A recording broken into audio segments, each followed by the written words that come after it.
बिस्मिल्लाहिर्रहमानिर्रहीम।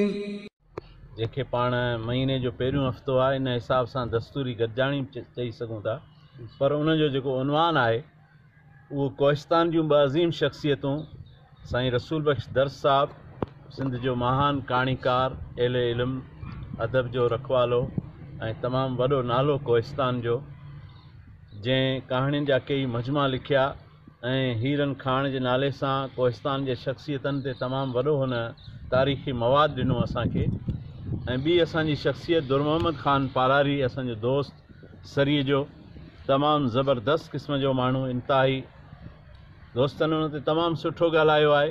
मूंखे अवां सदारत जी ज़िम्मेवारी ॾिनी आहे, इन लिहाज़ सां आउं पंहिंजी ॻाल्हि करण जे बजाए तव्हांजी कयल ॻाल्हियुनि ते ॿ लफ़्ज़ अर्ज़ु कंदुसि। कंहिं दोस्त चयो त दुर मोहम्मद ख़ान लाइब्रेरी त ठाहे वियो, पर उन मां लाभ न वरितो कंहिं या कंहिंखे लाभ न ॾिनई। उन लिहाज़ सां मूं उन ते वॾो हिकिड़ो मज़मून लिखियो हो। उन मज़मून जो उनवान हो कुंवारी छोकिरीअ जहिड़ी लाइब्रेरी। ऐं रफ़्तार अख़बार में, इन्हनि लोकल अख़बारनि में उहो मज़मून सॼो छपियो हो। साईं पाण पढ़ियो ऐं पोइ मूंसां मिलणु आयो ऐं उन ते तफ़सीली डिस्कस कयईं त तव्हां जेको मज़मून लिखियो आहे ऐं लाइब्रेरी खे लिकाइण जो सबबु छा आहे।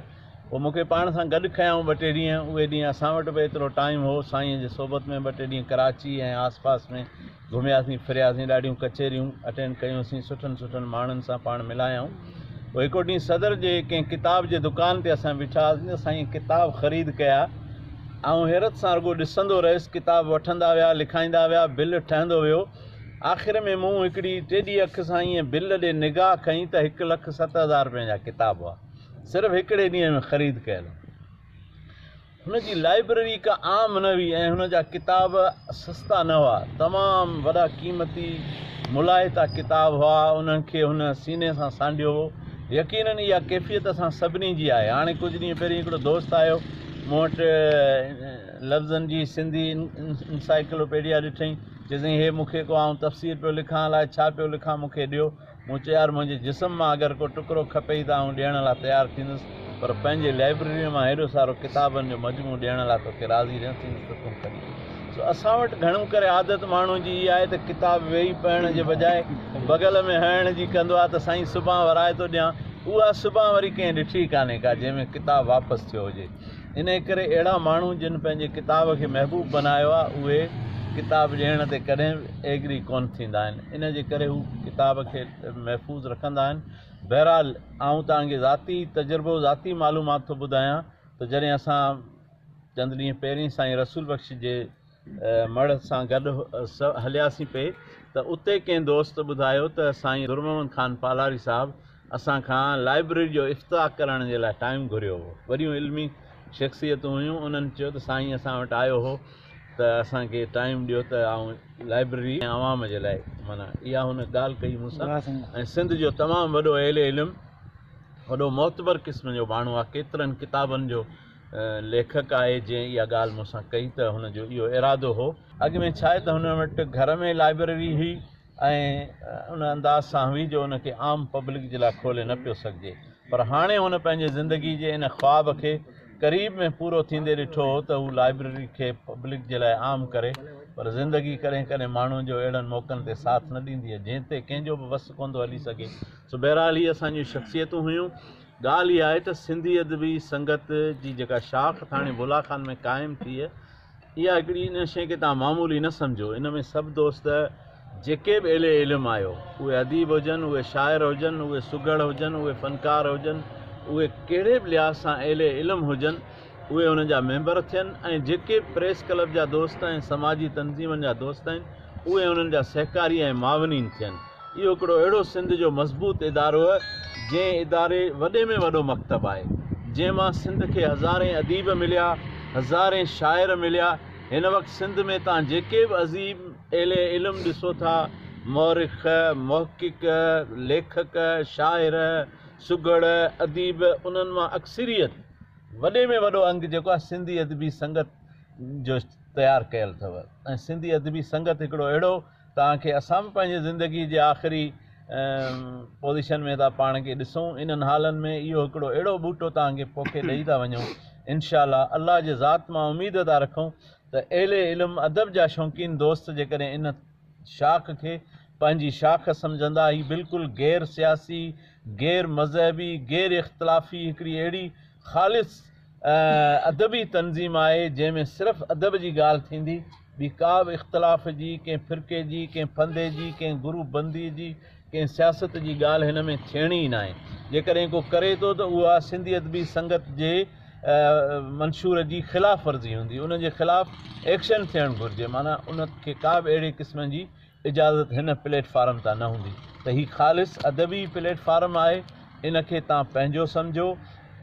हिननि अॼु तव्हां ॿिनि शख़्सियतनि खे भेटा ॾिनी आहे, आईंदा तव्हांजी दस्तूरी गॾिजाणी हफ़्तेवार रखो, 15 ॾींहं वार रखो, महीने सिर रखो, घणो करे थींदी हफ़्तेवार आहे, पर तव्हां पंहिंजे पुॼंदा आहिर जीअं बि रखो। इनखे कंहिं न कंहिं शख़्सियत खे भेटा ॾियण सां तव्हां मनसूब करे सघो था। उन शख़्सियत जे हवाले सां तव्हां का तयारी करे अचो, जेके बि असां खां विछड़ी वियल शख़्स आहिनि उन्हनि जे हवाले सां का तयारी वठी अचो। अहिड़ीअ तरह सां जेको आहे असां हिन में जेका बि असांजी नई नकोर शाइरी हुजे, लिखियलु मज़मून हुजे, उनखे हिन में वॾनि ॾाहनि जे साम्हूं रखो, उनजी इस्लाह करायो। त इन तरीक़े सां जेके असां नवां अॼु दोस्त के ॻाल्हाए नथा सघनि या के कैमरा खां कंध हेठि करे था ॻाल्हाइनि, त उन्हनि जो इनशाअल्लाह इहे सिंधी अदबी संगत जी शाख कंध मथे करे छॾींदी ऐं हू ज़रूरतमंदीअ सां ॻाल्हाईंदा।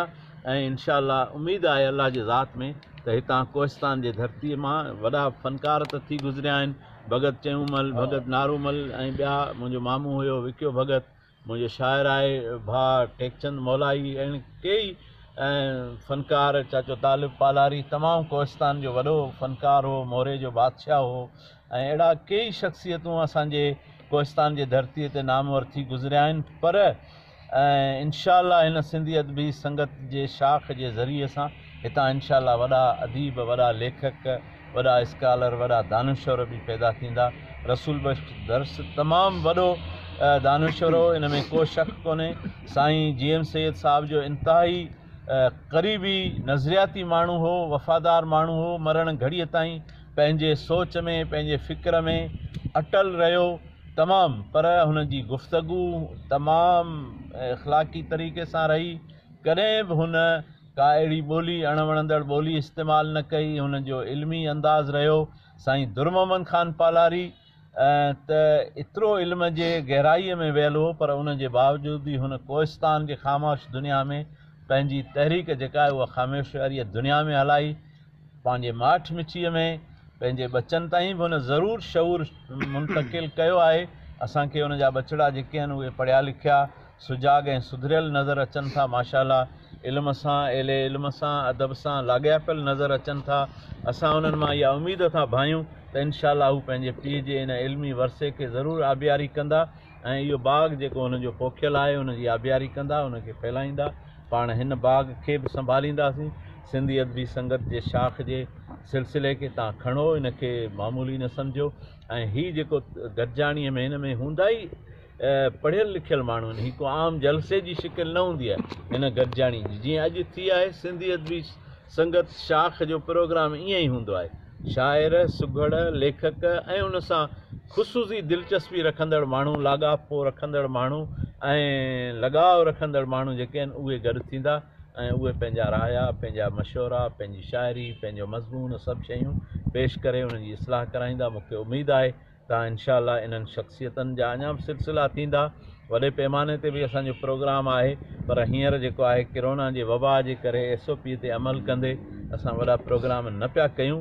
असांजी पंहिंजी बि इहा हिकिड़ी नियत आहे। ऐं त काफ़ी डोड़ियो आहियां, उते जेके सरकार जा ऑडिटोरियम ठहियल आहिनि उहे बि नथा मिलनि। हू चवनि था त हींअर भई असांखे सरकार जे तरफ़ां मना थियल आहे, न त असांजो त शौक़ु आहे त दुरमोहम्मद ख़ान जहिड़ी शख़्सियत ऐं रसूल बख्श दर्स साहिब जहिड़ी शख़्सियत ऐं असांजो इंतिहाई प्यारो असांजो साईं कलंदर शाह लखियारी साहिबु, उन्हनि जी शख़्सियत जे यादि में के वॾा मेड़ाका सिंध लेवल ते करायूं, पर हिन वक़्तु सरकार असांखे इजाज़त नथी ॾिए। उनजे करे असां उनजो एतिराम था कयूं, छो त जंहिं जज़्बे जंहिं मक़सद सां हू मना था कनि उनजो असांखे बि अहसासु आहे, उन्हनि जो असांखे बि क़दुरु आहे, उन सां असीं बि सहमत आहियूं। इन जे करे बहरहाल आऊं तव्हां सभिनी दोस्तनि खे जस ॾियां थो तव्हांजी शुक्रिया अदा कयां थो, तव्हांजी महिरबानी। तव्हां आया आहियूं हिन सिंधी अदबी संगत शाख जे सॾ खे तव्हां मान ॾिनो, हिते शरीक थियऊं, पंहिंजा शेर ऐं पंहिंजा जज़्बा तव्हां पेश कया।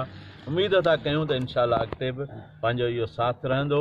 इन मौक़े ते आऊं तव्हां सभिनी जेके असांजा दोस्त हिते सहाफ़त सां वाबस्ता जर्नलिस्ट आहिनि, उहे दोस्त ऐं असांजा जेके शाइर दोस्त आहिनि, फ़िलहालु एसि ताईं, पोइ अॻिते इनशाला समाजी लाइन में बि जेके दोस्त आहिनि उन्हनि जे लाइ बि कोशिशि कंदासीं।